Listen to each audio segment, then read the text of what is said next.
everyone from Adani Group.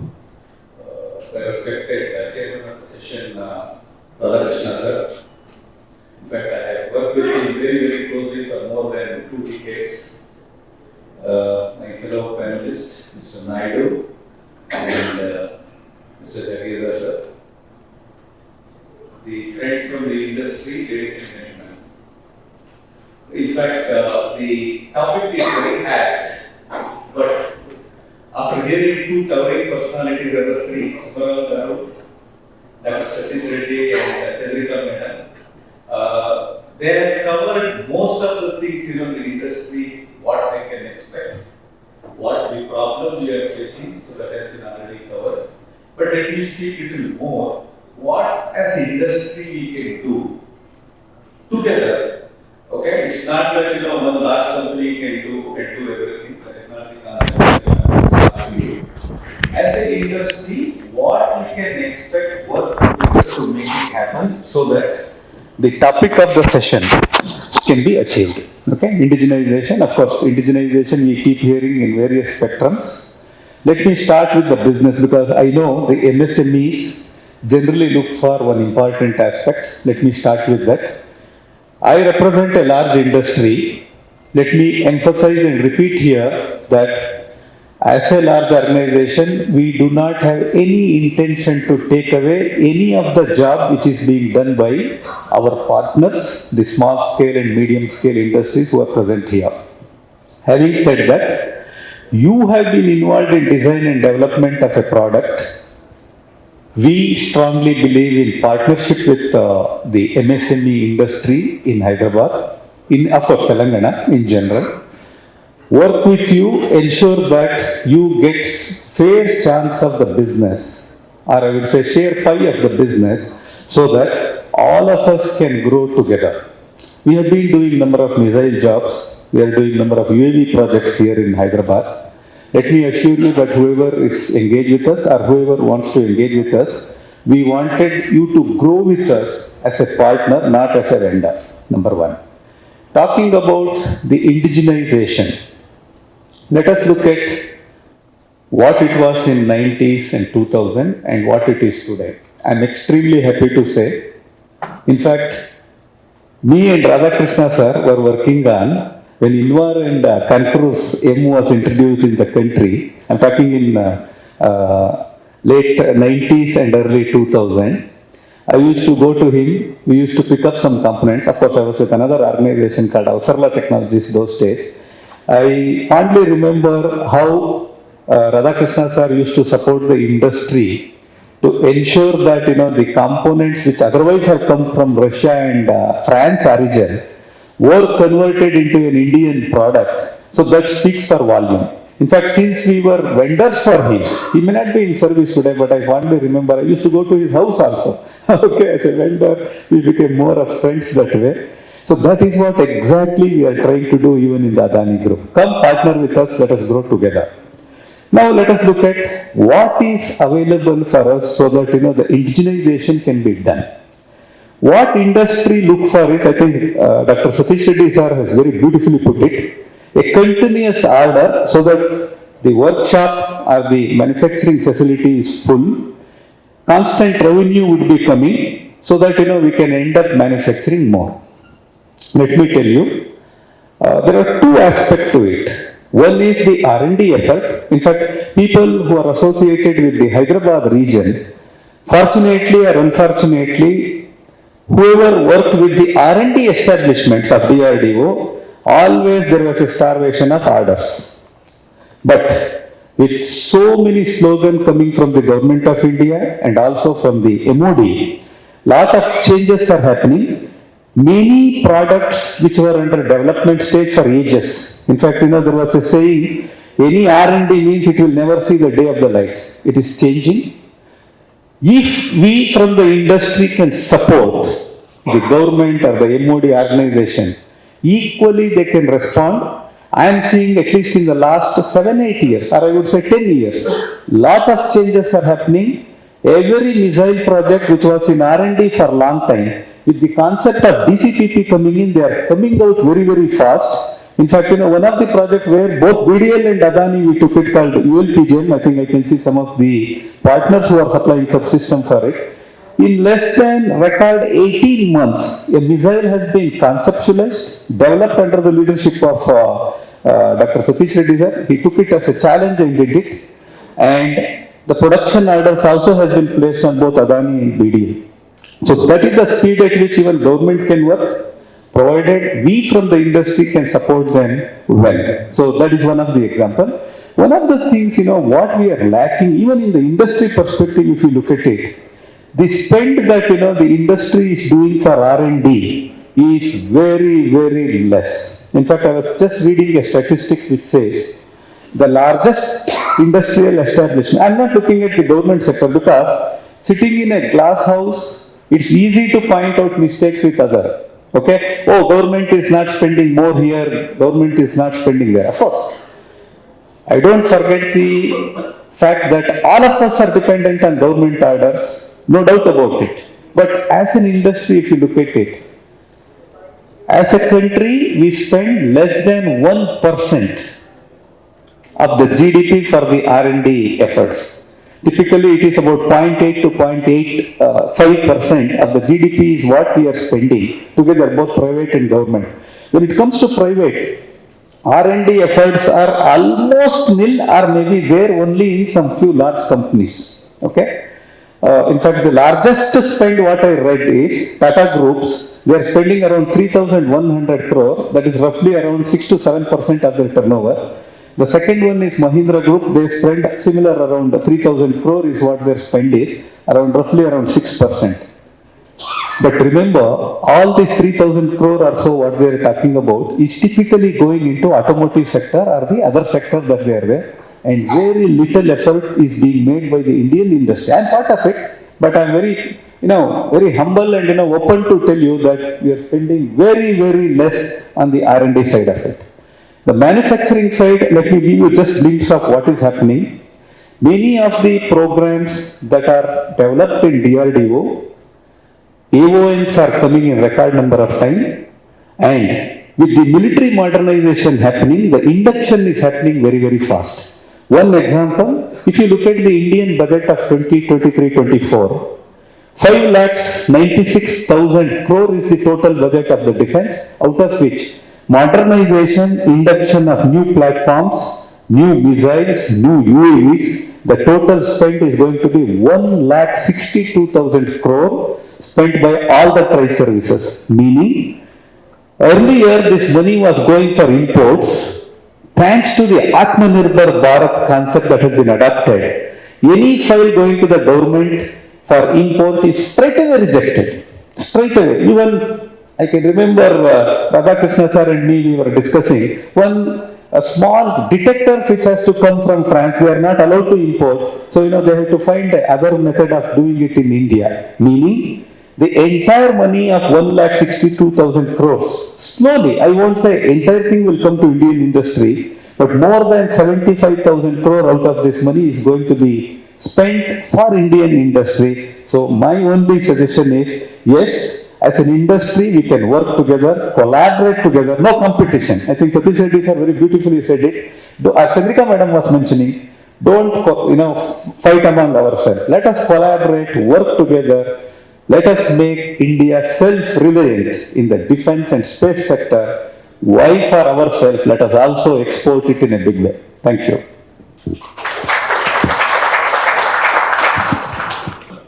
So, I am from Raghuvanshi Aerospace and I am the Chief Executive Officer. I would like to present to you a different perspective and not going into the figures, what all we have achieved and all. So today I want to focus more on the emotional touch and what we should do for achieving Atmanirbhar Bharat and all. Today's session, as we focus, it's a vital for the space and defense manufacturing in achieving indigenization, which is undeniably a crucial for the nation's security and development and ultimately leading us to the self-reliance. Now let us take a moment for introspection. Have you made significant strides in these 75 years after gaining the independence? So while we can acknowledge some level of achievement, it's worth considering whether our progress was, which might be estimated at around 50%, is relatively slow, especially for a country as vast as India and with as dynamic. To put this perspective, let us take an example of Israel, a nation which gained independence just 1 year after us. They not only attained self-reliance, but also emerged as a major exporter for the defense technology to the numerous countries and including India also. Just to give an example of one more country where I visited when I was in VDL, Serbia.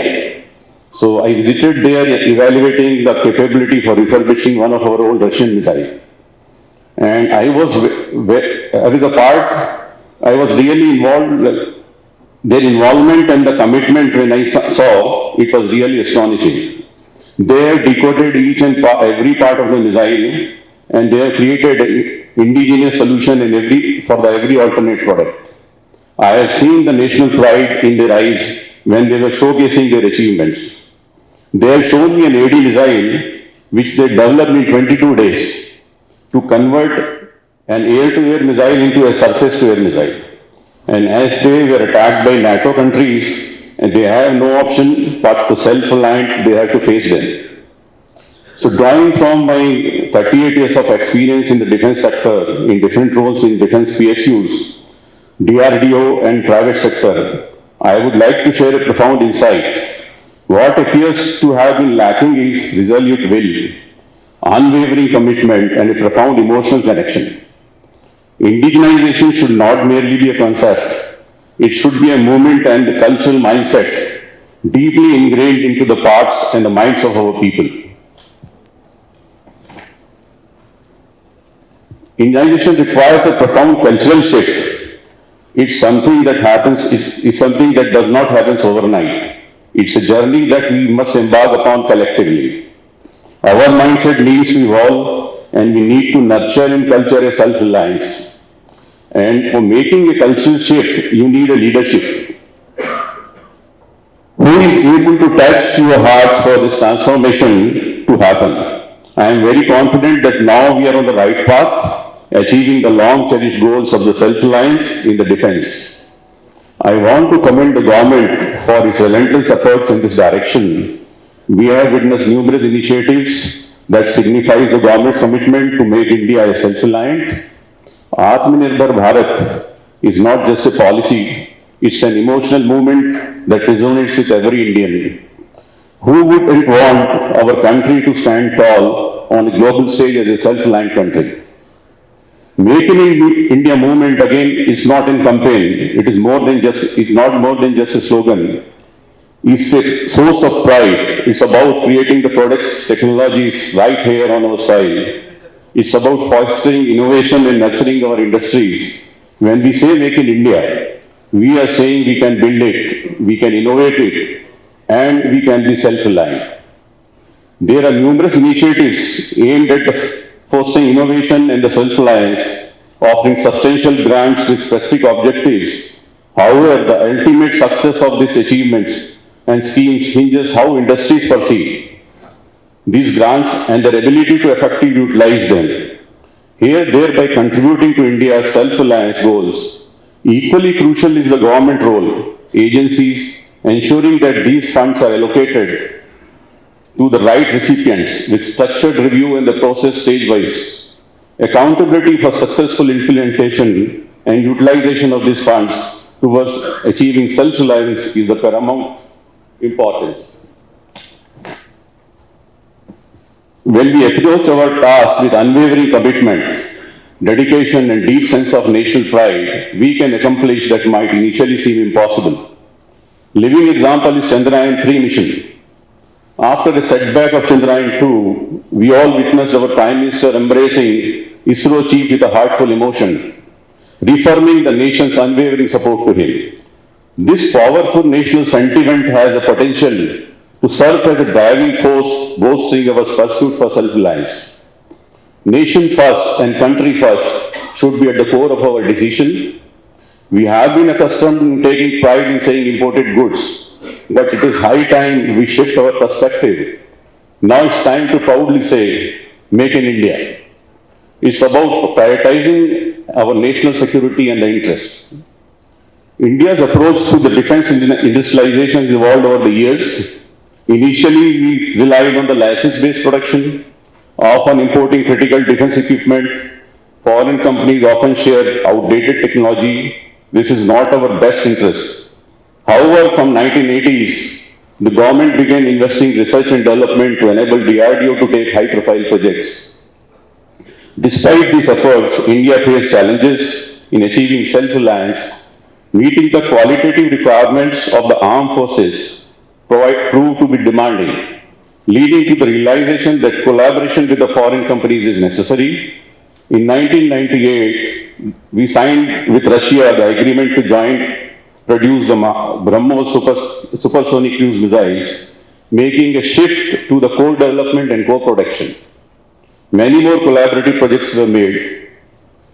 There is one more important decision came from the government, is ban on imports. I will say it's an enforced indigenization. The government decision to impose bans on the certain imports is a significant step. 3,700 items have been removed from the import list. It's human nature to opt for what readily available and often considered the best. However, unless we restrict our dependence on imports, we cannot fully realize our potential of self-reliance. Therefore, we restrict imports. We must also focus on balancing its efforts to access and develop the latest technologies indigenously. In conclusion, defense indigenization is not just about building a military hardware. It's about building a stronger, self-reliant and a more resilient nation. It's about nurturing a culture where we take pride, our ability to innovate, create, and protect our sovereignty.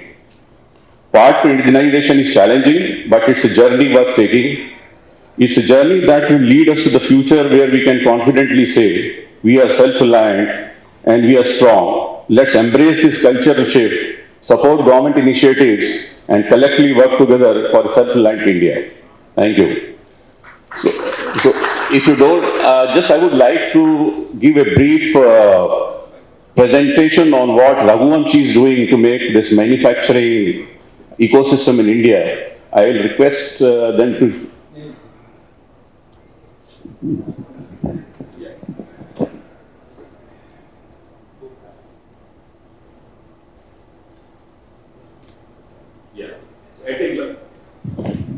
At a glance, we can see it was established in 2004 with 20 million this group revenue, employees around 500. We are into the aerospace and the defense. You can see our major customers are all world giants, Boeing, Rolls-Royce, Safran. And in defense sector also, we support to most of the defense public sectors and the RCI, DRDL, and etc.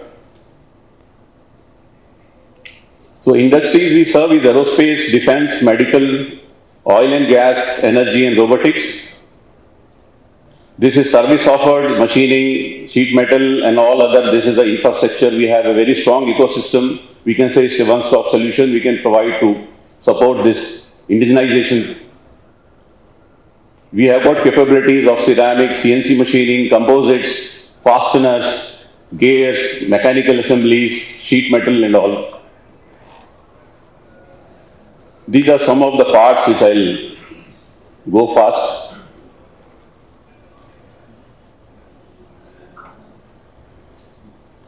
Composite molds, high precision fasteners, and we are also into the gears. We are also into the defense robotics. And also we supply a lot of things to ISRO, special machinings. Our facilities in CNC and then Computer Tech Engineering is a composite division. We have got a fasteners division, gear division, sheet metal. This is our leadership, Mr. Vamshi and Preeti and Mr. Upendra and myself. Thank you very much. Good morning to all of you. First of all, I would like to thank the organizers for inviting me here and contribute to in discussion of today's theme. First of all, my outlook will be a little limited because I am from a research background, so I may not be knowing so many things about the industry. But the first thing that I would like to mention here is that as a scientist, we do very crucial but little volume of work. Majority work is done by the industry only. So first I would like to mention here that I would like to appreciate the efforts of industry in bringing name to the DRDO and DRDO products. So actually we are standing tall on your shoulders. So many times, as our chairman has pointed out, the bigger roadmap, and we always answer to them whenever they ask. Many times when we give some ambitious, outlook, they say, "Arey, how is it possible? How can you commit so quick?" Then we are telling them same thing. Sir, why I have to worry? I have such a big industry behind me. So, we always tell our finance same thing. Sir, don't worry, this is not the old time now. We have already moved ahead. Several thousands of crores of work ecosystem has been built, and whenever we want to do anything, we just say, okay, this along this system we will be A, B, C, D will be doing. In fact, we all take the your name with pride that we have some A with us, we have some B with us, we have some C with us, and then only our projects get approval. So, you have a great role in enabling us to take up the bigger challenges along the technology roadmap. So, coming to my background, of course, it's little limited that we are working on some missile projects, and we work on seekers and some few parts of the missiles like actuation system, navigation system, and control systems. But nevertheless, it still is a good pie for many of you, because the outlook is like our own contribution could be anywhere in 40 to 50,000 crore in the next 5 to 10 years itself. The way government is spending money. So I definitely see that those areas wherein I'm aware of, and many of the industry in and around Hyderabad, and of course it's available, opportunity available for all India, but we still have a closer cooperation with the industry in Hyderabad. So the areas which we require a lot of man-hours of efforts, which is an opportunity for you, is like missile systems, onboard computers, navigation systems, telemetry systems, seekers, like RF seekers and IR seekers. The roadmap, the product tree is growing. So now we are famous for a lot of, roadmap initiatives, and wherein majority of the things, although it appears to be maybe 10 numbers, 15 numbers, I still proud that at least for small numbers also the industry is still with us. It's not that the industry is looking for huge orders. Obviously they will be expecting, and we are always telling the government that the benefit will be passed on to the common man only if you can generate a huge employment opportunity out of it. Otherwise, what's the point in funding so many thousands of crores of projects if they are not pipelined into a commercial activity? So definitely there is a lot of momentum to it. So our outlay of the expenditure is almost close to almost 3 to 4,000 crore in only few missile projects which we are doing in and around missile complex. So that is still a big opportunity for the industry, and that is giving a confidence to government to sanction bigger projects. You can imagine 20 years back, nobody would have thought that even the user will be keen to take LCA. Now we are not only talking about that 83 number, we are talking about another 100. Now same thing appears with missiles. We have only maybe few missiles have gone into production last 10-15 years. But now you see almost 10 to 15 different types of missiles are already going into production, and AONs are being issued. In fact, government is very proactive in issuing AONs. I mean, to our surprise also means, now we are trying to match up with government expectations. So it is becoming difficult. So for us also it's a little a tight circus now. Nevertheless, same burden will be passed on to you. I can assure you, the more the government is now pressurizing us, more will be pressurizing you. So obviously the effort required is tremendous. Nevertheless, the areas in which we will be working, it is giving you opportunity to work in specialized areas. And many of you are definitely quite sound background to support your business and as a routine business, but over and above that, you have to work for some high-tech areas for which we require your help. It's not that we are working on high-tech areas. It is you who will be working with us, because the manpower that we have today is very limited. But you have the choice of recruiting manpower at your will, and take the best out of them maybe it is youngsters or, NRIs or whoever. So you are in a better position to hire the manpower. So now, since we have understood that it may be difficult for us to recruit and ask for more manpower, we are going back to the government and telling, no, you see, we have so much industry. They will recruit manpower, but give us the job. So like the government is positive and coming to us, giving the task to us, and then we will be hand-holding you and continue with the task. Coming to the product tree that I am aware of, obviously, Chairman and our Chandrika Madam has also outlined. You are all aware, I need not tell you what are the products which we are looking for your contribution in this manufacturing. So, we are quickly moving on, as Sarah has explained, we are quickly moving ahead with a short period of time from few numbers into straight away some hundreds or thousands into production. And therein we will be requiring many electronics systems, manufacturing, precision machining, and even the software development, even on nowadays the embedded systems development. All this is, we are subcontracting to the vendors. Majority of our examples were BTPs earlier, and now it will be slowly BTS. We are also moving from BTP to BTS routes and allowing the industry to take part in the development. And over and above that, the government has also introduced another parallel route, which is a TDF route, in which we are not the technology drivers. You will be the technology drivers, but we will help you, like if there is any technical difficulty. So the only thing our help comes in the beginning is if there is any proposal from industry to take up some particular specific product of a specific application for which you may be aware of approximate QR, you can put up a project. And if it comes to us for a reference, maybe you have a little bit critical evaluation of your background and your statement of case. There is nothing more than that, but rest the onus is on you. And the funding is an independent body from government, so I don't have to worry about funding given in TDF. But we will help you with our infrastructure, test facilities and all.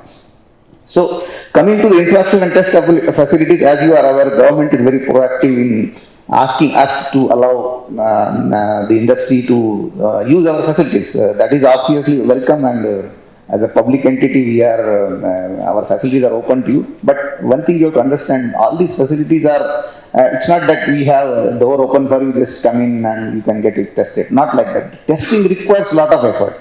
In fact, it is a testing which builds our understanding and then we improve upon it.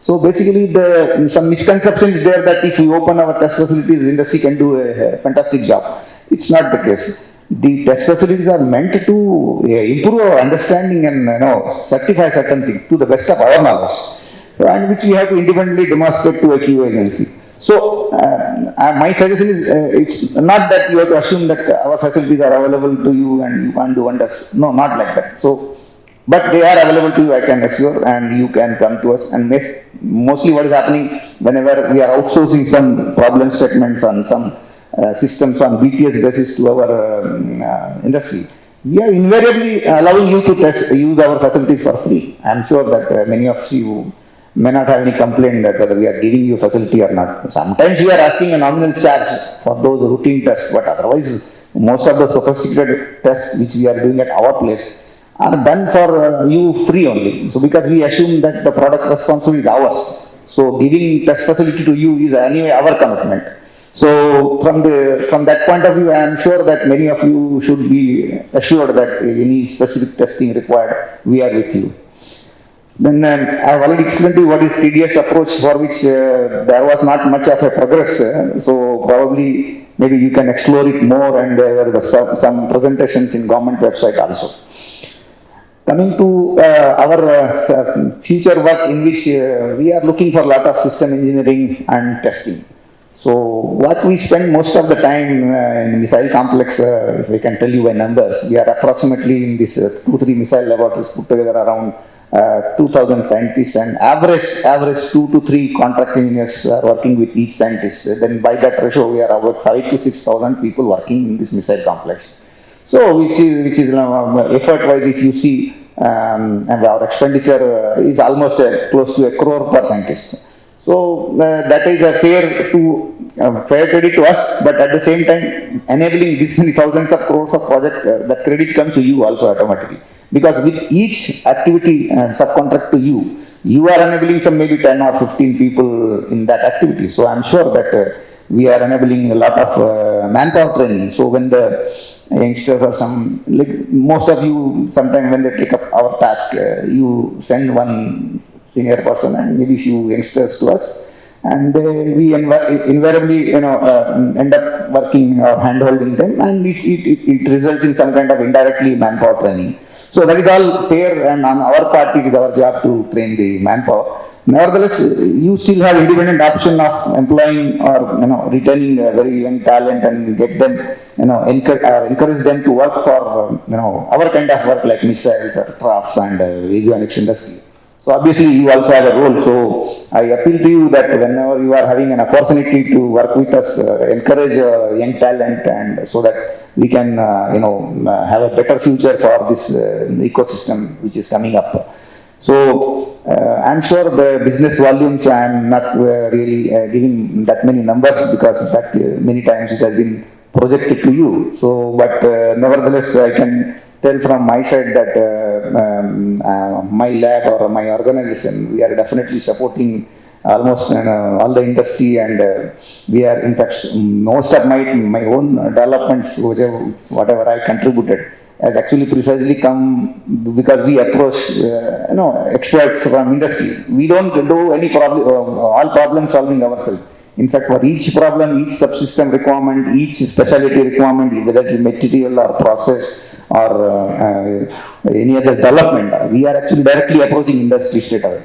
We are only concentrating on either very high-end design, which involves some lot of computation and all. Other than that, we are not doing much into system engineering. So final overall product engineering only we are looking into, and so obviously I feel most of the time that it is our duty to mention that all of you have a contribution there. So this I'm sure this product tree will grow further, not only around Telangana but even majority all over India. There will be benefits will be seen by everybody. So, I'm very hopeful that all of you will become, will play a bigger role and take the industry forward and benefit the common man.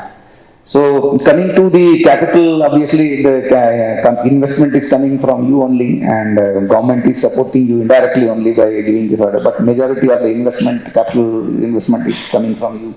But my request is the human capital. Like, please take care of the human capital, because whatever you have seen in last 30-40 years in an engineering industry, there was some kind of a drain and another talent like IT industry and all. So the engineering industry, the avionics and aerospace industry probably lack little bit of talent. Means not lack talent, but the talent was a little bit diverted to other areas. So obviously now my request to you is those who are participating in this aerospace industries and all, kindly nurture the human talent, human capital, so that you can reap the benefit at a later date. So overall, I can see to it that this area around in and around Hyderabad, which I am aware, and I may be visiting few places.